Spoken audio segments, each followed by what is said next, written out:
Leur objectif à terme, c'est avec le dérèglement climatique. Parce que souvent les gens disent, mais c'est quand même pas cohérent. Et le réchauffement climatique s'accélère. On prend des tas de décisions, mais qui sont sans contrôle, sans contrainte. Comment c'est possible alors que c'est si grave?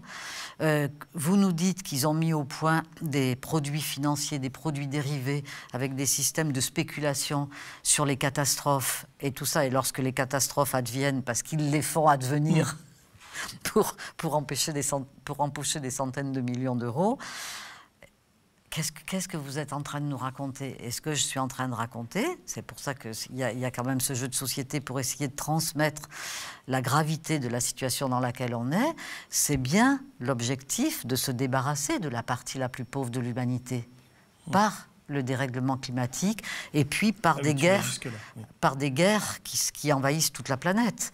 Il n'y a jamais eu autant d'armes vendues, fabriquées aujourd'hui, alors qu'on n'est pas... Nous, on ne se sent pas en guerre. Et chaque fois, voilà, cette force de ce système, mais alors là, qui arrive à épuisement. C'est-à-dire la Terre est épuisée, et donc là, ce qui va se passer, ils vont face au mur. Et donc, quelle est la solution? Puisque maintenant, il y a des robots, puisque maintenant, ils n'ont plus besoin de tant de milliards de consommateurs. La planète ayant été pillée, la planète n'ayant plus de ressources, on ne pourra plus les nourrir ni leur donner à boire. Et donc, tout est concomitant, tout s'arrange bien. Et le scénario est celui-ci. Et nous, on se sent avec Michel comme, non pas des lanceurs d'alerte, mais des éveilleurs de conscience.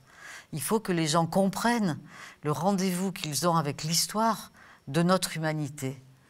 Et ça peut paraître des grands mots, mais n'empêche qu'on n'a pas envie de rigoler quand on voit ce qui se passe en Afrique, le nombre déjà de millions de morts liés au réchauffement climatique.